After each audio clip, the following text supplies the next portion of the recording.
আজকে আমরা শিখব কিভাবে দশমিক ভগ্নাংশের যোগ করা যায়। আচ্ছা, কখন আমরা দশমিকে লিখি কোনো একটা সংখ্যাকে? যখন কিনা কোনো একটা বড় সংখ্যাকে একটা ছোট সংখ্যা দিয়ে ভাগ করলে তার নিঃশেষে বিভাজ্য হয় না, সেখান থেকেই কিন্তু দশমিকের উৎপত্তি।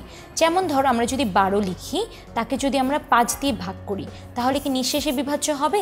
হবে না। এখান থেকে কিন্তু আমরা দশমিকে ভগ্নাংশে প্রকাশ করে থাকি। আচ্ছা, আমরা দেখি এখানে তিনটা সংখ্যা দেওয়া আছে, একটা 10.5, 2.08, 3.215। আমরা কিন্তু একটা জিনিস সবসময় মনে রাখবো, দশমিকের আগে অর্থাৎ এই যে পূর্ণ সংখ্যাগুলো থাকবে, এগুলোকে আমরা 10, 11, 12, 13 এভাবে বলতে পারি।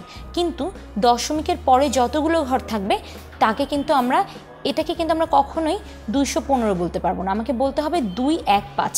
আমাদেরকে এভাবেই দশমিক থাকলে সেই সংখ্যাগুলোকে বলতে হবে। আচ্ছা, এখন আমরা প্রথমে খেয়াল করি দশমিকের পরে এখানে কয় ঘর আছে। এখানে 1 ঘর আছে, এই সংখ্যাটিতে 2 ঘর আছে এবং এই সংখ্যাটিতে 3 ঘর আছে। আমাদেরকে প্রথমে যেটা করতে হবে, সবচেয়ে বেশি কত ঘর আছে দশমিকের পরে সেটা দেখতে হবে।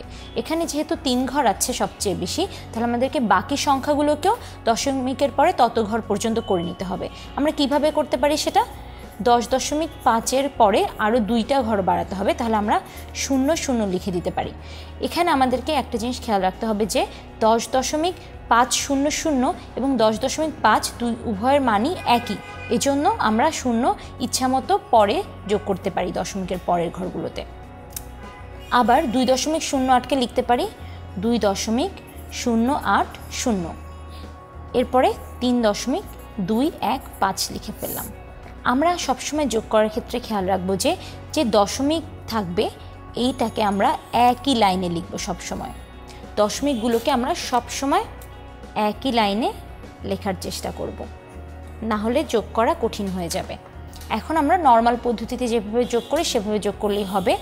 এখানে 5, 9, 7, এখানে আমরা দশমিক দিয়ে দিব, যেই লাইনটাতে দশমিক থাকবে, এরপরে 5, 1।